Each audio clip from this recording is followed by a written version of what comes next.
Nat Geo has this amazing show called Wild Critter Fixers, Country Vets. And the stars of that are here. I thought because of how you came to us through the dentist, I was like, do they do the mouth of these animals? I'm going to get into that in a second. Let me welcome, he looks confused, Dr. Terrence Ferguson and Dr. Bernard Hodges. Hello, gentlemen. How are you doing today? You're right. Glad to be here. Good to see both of you. In the break, you said y'all go back 30 years. I was like, when did y'all start? At age 5? Like, what the heck? How did y'all get gathered together to do this? Yes, I mean, we made it at our first HBCU, Fort Valley State University. We were, I was smart enough to sit by the smart guy here. And so we met as 18, 19-year-old freshmen and sophomores and been friends ever since.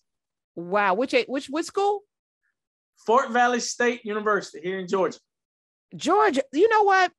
I know that HBCUs produce the most vets because we had a young lady who had like 49 scholarships and she's going to Tuskegee, which I think Tuskegee produces the most Black vets in the country.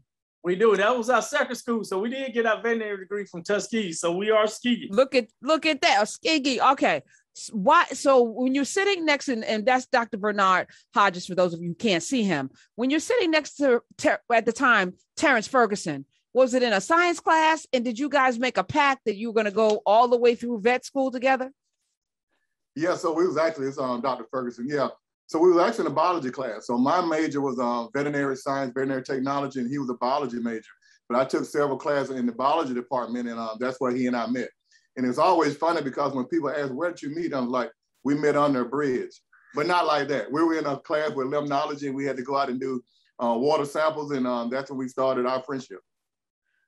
Why did, at the time, why veterinarian science, Dr. Ferguson? Why that? Yeah, so for me, I've wanted to be a veterinarian since I was 8 years old. I had, I'm from a very small rural town. I had a dog that was hit by a car.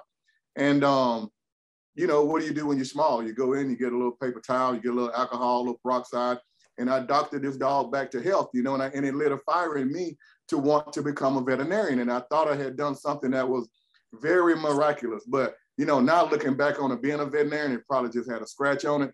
But I thought I had done something amazing. But whatever it was, it lit a fire in me that I wanted to become a veterinarian. And for you, and what small town was that, Dr. Ferguson? That's Tarleton, Georgia. It's near Columbus, Georgia. I always tell people, where it's near because nobody knows. Right. Tarleton. And with two lights there, so you go right through it. Tarleton, Georgia. My mom is from Augusta, which is a much bigger city, of course. Yeah, it's on the other side of the state. Yes. Yes. And for you, Dr. Vernard Hodges, where are you from, first of all? I'm from Fort Valley. I am from Fort Valley, Georgia, right in the center. Right here. And were you influenced by Dr. Ferguson's, desire, or were you going to go the path of being a medical doctor? Well, I was kind of going in the fish and going to be a fish doctor. I was going to get a PhD. I majored in fisheries. So, I thought I would go out and, and get a PhD in fisheries and do a few projects, maybe become the first Black Jacques Cousteau. But, I liked all animals. So I went to vet school and, it was a lucky thing because, inclusion is everything. Veterinarians, Black people are only 2% of the veterinary population. I mean, we're only 2%. So, I'm just thankful that we went in a partnership together. We've started successful veterinary practice and that we're able to show these kids that, if you love animals, being a veterinarian is definitely possible. All right. Dog person or cat person? Dr. Ferguson, dog or cat? More of a what dog. Do you have in your house? You're a dog person. Yes. What kind of dog? I have a cane corso and I have a miniature schnauzer. Oh, those are cute. Okay. Dr. Hodges?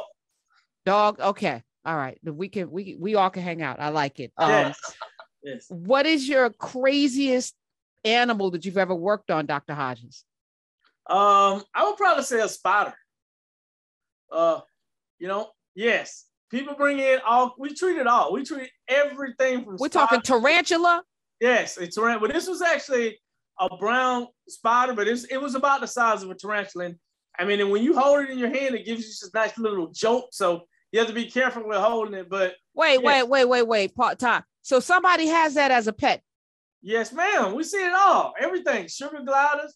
you know, bearded dragons, lizards. What? Matter of fact, this morning I treated a beaver. Somebody has a beaver but those beavers, those are the ones that wash their faces and stuff in the water. They're like, yes, ma'am, but they eat wood. And they eat wood. So Right. Where does somebody keep a beaver as a pet?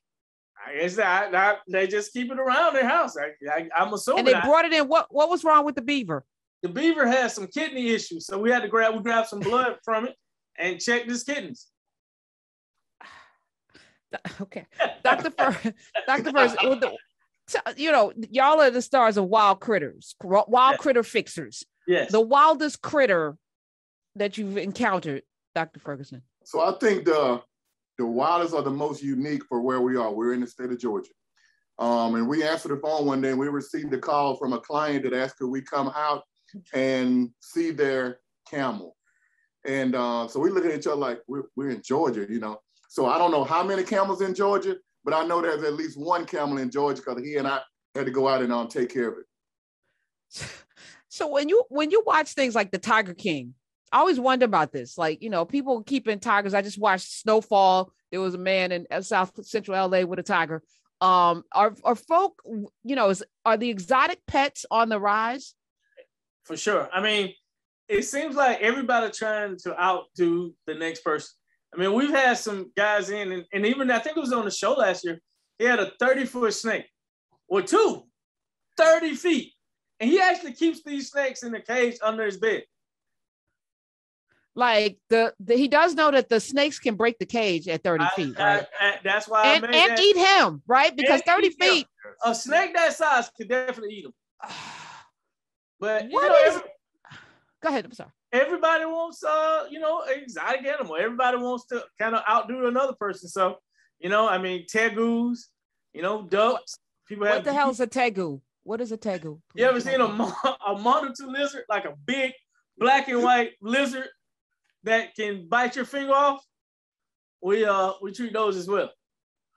What is the most underestimated pet, meaning most dangerous, that people think are good to have, either disease-wise? Because I was looking at turtles, maybe having a turtle because they live 100 years, but I know some turtles carry diseases. I don't want that.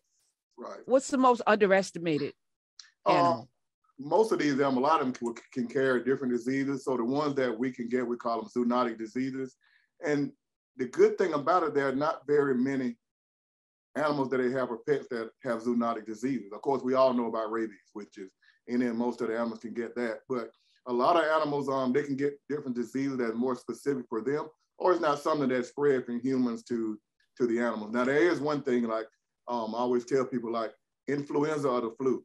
You know, ferrets can get the flu from it. If you have a little pet ferret, that is one of those things that can go from humans to pets, and they can get the flu as well. And you was talking about tortoises. I did in turtle and tortoise, they live a long time, but I had a tortoise in here last week, and this guy was constipated. Oh, poor thing. Yeah, so we get all kinds of gamblers. So what did you do for him? What did you do for him, Dr. Hodges? He had sand constipation, so you actually had to kind of give him an enema to get everything out, and then we gave him some lactulose to flush the sand out. Oh, was he a sea turtle? No, actually, it was a tortoise.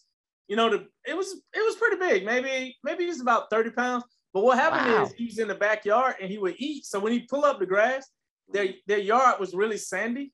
So he'd get the sand and kind of get impacted, over time. Oh, poor guy.